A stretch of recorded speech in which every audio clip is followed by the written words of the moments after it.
Today I will be going over the test review for Unit 5 on polynomials. You will notice that the test review starts with Target 2, but please do review Target 1. Target 1 was identifying if equations were polynomials, and it was also identifying if graphs were polynomials. There is extra credit available on the website if you go under targets 1 and 2 if you feel like you need some more practice with target 1. You can also look at your quiz for this. Target 2, when we were doing that, was the operations on the polynomial expressions. So remember, we have addition, subtraction, and multiplication. So number 1 here is multiplication. I know it's multiplication because there is no sign between the parentheses. So I need to distribute everything in my first parentheses to the second parentheses. 5b times 5b squared is 25b cubed. 5b times 3b is 15b squared, and 5b times -4 is -20b. Then we have to distribute -7 to everything in that parentheses. So I get minus 35b squared minus 21b plus 28. After you distribute, you want to make sure you go through and combine all your like terms. We also want you to write your answers in standard form. So remember, you need your largest exponent first. On this one, that will be 25b cubed. It has no like terms. We'll just bring that down. Then I have 15b squared minus 35b squared. So a -20b squared. -20b minus 21b gives me a -41b, and then plus 28 doesn't have any like terms with it, so we'll have it at the end. On number 2, I have subtraction in between the two parentheses, so remember we need to distribute the negative to everything in the second parentheses. So the first parentheses I'll just bring down. We don't change anything in it, so I have 2b to the 4th minus 2 plus 8b. And then distributing the negative, I'm going to have minus 2b plus 8 plus 5b cubed. Remember, that will just change all of the signs of those values in that parentheses. We need to put our answer in standard form and combine any like terms. I'll start with 2b to the 4th. It has no like terms for it. Then I have plus 5b cubed. Again, it doesn't have any like terms either. We have plus 8b minus 2b, so plus 6b. And last but not least, a -2 plus 8, so a positive 6. On target 3, we were naming the polynomials. Remember, to name them, we need to look at the degree. And then it also wants the sign of that leading coefficient. Always make sure you are given the problem in standard form so that biggest exponent first, so that you make sure you are looking at that biggest exponent. My biggest exponent in 3 is 4, so my degree is 4. The type then, since it is degree 4, or its name, is going to be a quartic. And the sign of the leading coefficient is going to be negative. Remember, the sign is from that coefficient in front of the variable that has your degree on it. So in number 4, my biggest exponent is 2, so it is degree 2. For type then, degree 2 is always quadratic. My leading coefficient is going to be a negative. If it asked for the leading coefficient as a number, not just the sign, we would put -7 there. Target 4 says to describe the end behavior of each function. Remember, you do need to have the correct notation for this. So it will always be as x approaches. You could put either positive or negative infinity here, as long as you make sure that you have the y value that corresponds to it. We will also have to have x approaching positive infinity then, and see what those y value approaches to. To find our end behavior, there's 2 important things. You need to see if your degree is even or odd. Since my degree here is 3, I know that it is odd.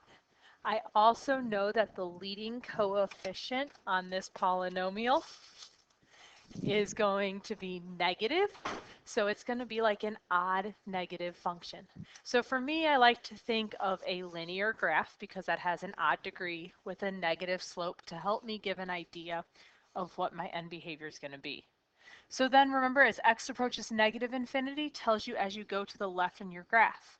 As I go to the left on this graph, I'm going up, so my y values are approaching positive infinity.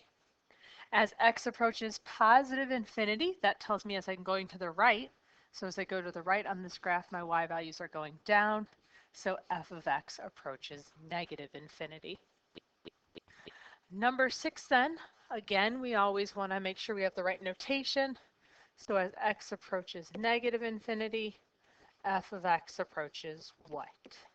As x approaches positive infinity, f of x approaches what? On this one, I have an even degree because my degree is 4, so I want to think of a quadratic. I have a positive as my leading coefficient because I have positive 1, so I want to think of a quadratic opening up. So on this, doesn't matter if I'm going to the left or if I'm going to the right, both ways my graph is going up, so both ways on here, my graph is approaching positive infinity. So remember, evens we think of quadratics, odds we can think of linear. Okay, for target 6, we need to factor and find all roots. If I look at target 6, I notice that I have 4 terms. So for 4 terms, we always want to try to factor by grouping. So I'm going to group my first 2 terms together, and I'm going to group my last 2 terms together. From those first 2, you want to take out the greatest common factor. They both have x squared, so I'll factor x squared out. That leaves me with x minus 4. Remember, we have to make our second parentheses here look like x minus 4. So from negative x plus 4, I need to take out that negative 1. Now my greatest common factor in here is x minus 4, so I'll pull that out. When I pull out x minus 4, I'm left with x squared minus 1. We can't stop here because we're not done factoring. X squared minus 1 is my difference of squares, so I can continue to factor that. So my factored form is going to be x minus 4. Remember, to factor my difference of squares, I take the square root of both of them. So the square root of x squared is x, the square root of 1 is 1. I put 1 in parentheses with the subtraction. I put 1 in parentheses with addition. So that is my factored form. So I should have 3 zeros. Remember, your degree will also tell you how many zeros you should have, setting each one of these parentheses equal to 0. X minus 4 set equal to 0 gives me 4. Then we have positive 1, and we have negative 1. Okay, so let's look at number 8. Number 8 also has 4 terms, so we're going to start with grouping our first 2 and our last 2. From the first 2, I can pull out an x squared. That leaves me with x minus 2. Remember, we have to get x minus 2 again. To make a negative 3x into a positive 1x, I have to take out that negative 3, and then 6 divided by negative 3 gets me that negative 2 again. My greatest common factor inside of here then is x minus 2. When I factor x minus 2 out, I'm left with x squared minus 3. On this one, that is going to be our final factored form. We cannot factor x squared minus 3 any further because we can't take the square root of 3 and get a whole number. So for my zeros, I'm still going to need to have 3 zeros. If I set x minus 2 equal to 0, I get 2. Then I have to set x squared minus 3 equal to 0. So we want to use our square root method, so add over the 3, and then we take the square root. Remember, in front of the square root, you always need to have your plus and minus.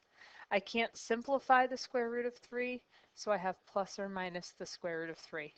That gives us 2 answers, and 2 is our third answer, just like our degree of 3. Target 7, we're continuing to factor. This time I have 3 terms. So remember, with three terms, we want to use that AC method. We just have to be careful here because it says x to the fourth and not x squared. So don't lose those powers. So first thing, always look for a greatest common factor. I don't have a greatest common factor here, so I'm going to go ahead and look for my AC. My AC is 63. So I need two numbers that multiply to 63 and that add to my B term. My B term here is a negative 16. So I know I'm going to need two negative numbers to add to a negative and multiply to a positive. So we're going to have negative 9 and negative 7. Since my A value is 1, I can skip all those steps and just plug these in. Splitting x to the fourth in half, I get x squared minus 9 and x squared minus 7. Always check if it's a difference of perfect squares.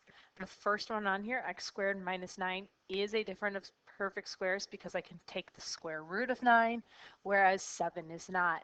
So when I take the square root of x squared, I get x. The square root of 9, I get 3. So we can factor that to x minus 3 and x plus 3. X squared minus 7, we can't simplify that any further. For our zeros, this is a degree 4 polynomial, so I should have 4 zeros. First two are going to be 3 and negative 3, setting x minus 3 and x plus 3 equal to 0.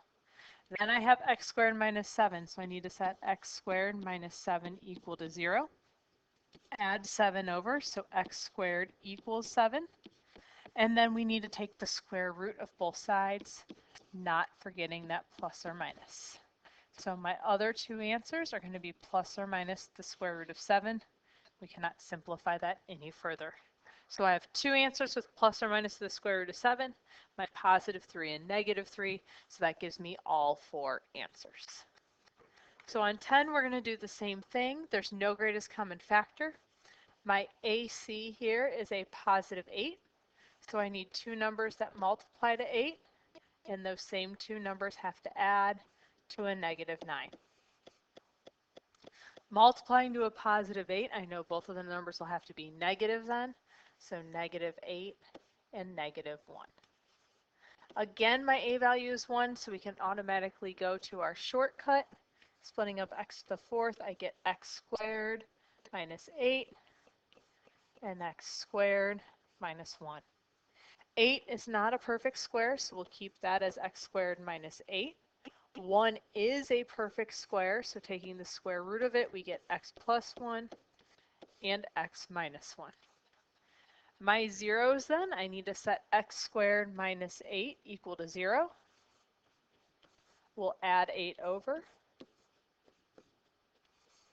And then we'll take the square root, so plus or minus the square root on both sides. Now, this time I can simplify that. 8 breaks down into 4 and 2. And I know the square root of 4 is 2.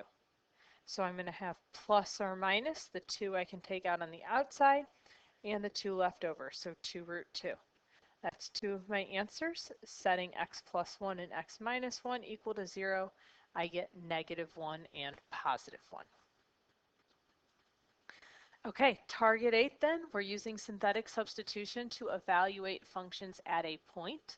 Remember, for synthetic substitution, they are telling you the x value, and we are looking for the remainder. So on the outside, since I know x is 4, I just put 4. Then I need to bring down all of my coefficients, but we need to be careful because don't have an x squared up there, so we need to make sure that we fill in a 0 for x squared. So we're going to have 3, 0, negative 4, and 5. Remember to drop your first term, and then remember we always multiply by the number on the outside. So 3 times 4 is 12, and then we always combine values going down. So 0 plus 12 is 12. So then I'll do 12 times 4 and get 48. Negative 4 plus 48 is 44. So then I'm going to do 44 times 4. So 44 times 4 gives us 176. 5 plus 176 is 181. So my answer, f of 4, is 181. Target 9, we continue to use that synthetic process, except for this time we're using it to divide. They don't tell me what x is, so I need to solve for x. Remember, we take x minus 7, whatever you're dividing by, and set it equal to 0. So x equals 7. So 7 goes on the outside. This time we're not missing any terms, so I can just copy down the coefficients from the inside. So I have 2, negative 9, and negative 35. Drop down 2. 2 times 7 is 14. Negative 9 plus 14 is 5. 5 times 7 is 35. Negative 35 plus 35 is 0. Remember, if we get a remainder of 0, that tells us that x minus 7 is a factor.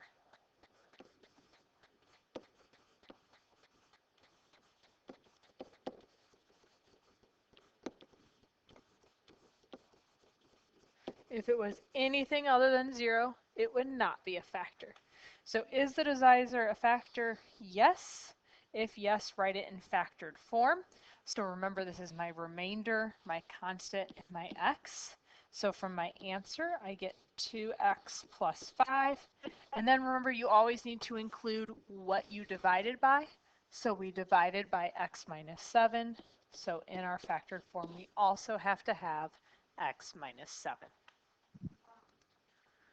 Okay, target number 10.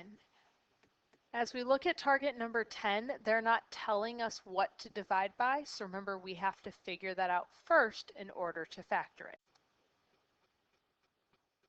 So the first thing I need to do is find all of the factors of the last term. So on this one, my last term is 12, so I'm finding all of the factors of 12. I would always recommend going least to greatest, and remember we need plus or minus in front of all of them. So we have plus or minus 1, plus or minus 2, plus or minus 3, plus or minus 4, plus or minus 6, and plus or minus 12. Factors of the first term, well, my first term up here has a 1. The factors of 1 are just plus or minus 1. To find all my possible roots, remember we take all the factors of our last term and divide it by all of our factors of the first term. In this case, all the factors of my last term divided by my first term, since I'm just dividing by 1, is going to be the same exact list. So I'll still have plus or minus 1, 2, 3, 4, 6, and 12. Now we have to start guessing and checking. So we just need to pick one number that we think and hope is a 0, plug it in, and see if we get a remainder of 0. I would always recommend starting with positive 1. It's always the easiest. So I'm going to have 1 on the outside, bring down my coefficients. So 1, 1, negative 13, negative 1, and 12. When you bring those down, make sure you check to see that there is nothing missing. Drop my first term, so I drop 1. 1 times 1 is 1. 1 plus 1 is 2. 2 times 1 is 2. Negative 13 plus 2 is negative 11. Negative 11 times 1 is negative 11. Negative 1 minus 11 is negative 12. Negative 12 times 1 is negative 12. So I get a remainder of 0. That tells me then that 1 is one of my factors, 1 is one of my roots. So I'm going to put 1 down here for my actual rational root. Now, I have a degree 4 polynomial, so I should have 4 rational roots. Next thing I want to do is I'm going to rewrite this. So this is my remainder, my constant, my x squared, and my x cubed.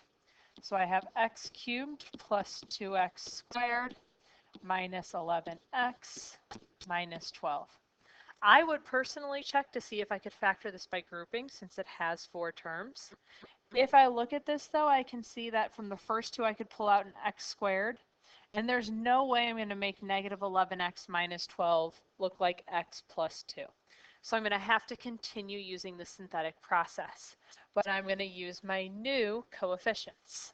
The nice thing is we're still going to have the same possible rational roots because I have 12 still as my last term and I have 1 as my first term. So remember, you can always try 1 again. It might work. So then I'm going to have 1, 2, -11, and -12. Drop down my 1. 1 times 1 is 1. 2 plus 1 is 3. 3 times 1 is 1. Sorry, 3 times 1 is 3. -11 plus 3 is going to be -8. So I get -8, and I get -20 for my remainder. Remember, we need that to be 0. So at this point, I know 1 doesn't work again. If 1 doesn't work, I would always recommend trying -1. So if I try -1, we start the same, dropping our 1. 1 times -1 is -1. 2 minus 1 is 1. 1 times -1 is -1. -11 minus 1 is -12. -12 times -1 is a positive 12. -12 plus 12 is 0. So now I know that -1 is one of my rational roots. Now this is my remainder, my constant, my x, and my x squared. So now that I have it down to a quadratic, I can use my AC method to factor. You could also continue to guess and check with your other possible rational roots. When I do AC here, I get -12. My B term, so I'm looking for two numbers that multiply to -12. Those two numbers also need to add to 1. So I can use 4 and -3. So I can factor this to x plus 4, x minus 3. So my last two roots I'm going to get by setting those equal to 0. So I get -4 and a positive 3. If they ask me to write out the full factored form, I have x plus 4, x minus 3. From -1, I know I have x plus 1. And then from a positive 1, I know that I have x minus 1. That would be your factored form. Target 12 says I can write the equation of a polynomial by looking at its graph in factored and in standard form. Remember, when we write these equations, you always have to start in factored, and then you can work your way down to standard. The first thing we need are our zeros. Remember, our zeros are our x-intercepts. So I have one at -1, +1, and +4. When I write those as factors, remember you always put them in as the opposite, I'll have x plus 1, x minus 1, and x minus 4. So right now I would have y equals. Don't forget about that a value in front, because that's going to help us determine the steepness of the graph and get us the correct end behavior. To solve for that a value, I'm going to use the other point that we gave you. So 0, -2. Plug in -2 for y. And then I'm going to plug in 0 for all 3 of my x's. When we simplify that, we get -2 equals a times 1 times -1 times -4. Well, 1 times -1 is -1. -1 times -4 is a positive 4. So now I have -2 equals a times positive 4. Divide both sides by 4, and a equals a -1/2. So my final equation here, let me scoop that up a little bit. My final equation here then I'm going to have is for factored form, y equals, my a value is -1/2, and then list our three factors. X plus 1, x minus 1, x minus 4. The next thing it wants is it wants it in standard form. So for standard form, we need to multiply that out. Remember, you can only multiply 2 parentheses at a time. I'm going to start with my first 2 on here. So I'm going to distribute x plus 1 to x minus 1. So I get x squared minus x plus x minus 1 times x minus 4. I can simplify that. I can see that my two x's are going to cancel each other out. So really I just have x squared minus 1 there. So I have y equals 1/2 x squared minus 1 times x minus 4. So then we're going to distribute x squared minus 1. So I have y equals 1/2. I would save that a value for the end so you don't have to deal with fractions the whole time. And I'm going to distribute x squared minus 1. So I have x cubed minus 4x squared minus x plus 4. We don't have any like terms to combine, so I'm going to distribute that 1/2, and that's going to give me my final answer in factored form. So y equals 1/2 x cubed minus 2x squared minus 1/2 x plus 2. I left off that negative, it looks like, on this a value. So I need to switch all my signs here to make sure that that negative is accounted for. Now, the reason I was able to catch that is I was thinking about my end behavior. My graph here has the end behavior of a negative. If you were connect it with a linear, it has a negative slope. So that reminded me my a value should be negative. And when I looked at my answer, I noticed it wasn't. Target 13 then, rather than writing the equation from a graph, we're actually graphing it. So we need to be able to factor this to find all the zeros, use our knowledge about end behavior to find the end behavior, and finding the local max or mins in between our x-intercepts.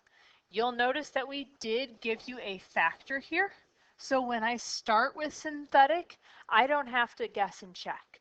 I right away know that you were given a factor of x plus 2. We set x plus 2 equal to 0. So x equals negative 2.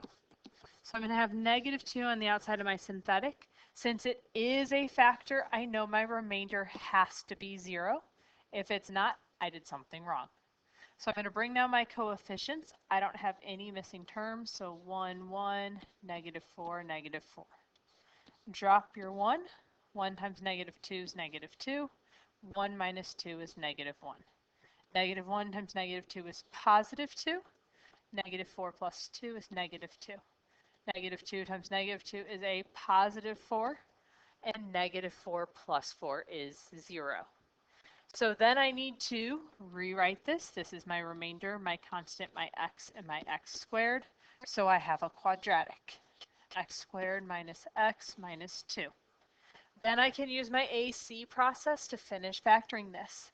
My A times my C says that I'm looking for two numbers that multiply to negative 2, and I'm looking for those same two numbers to add to a negative 1.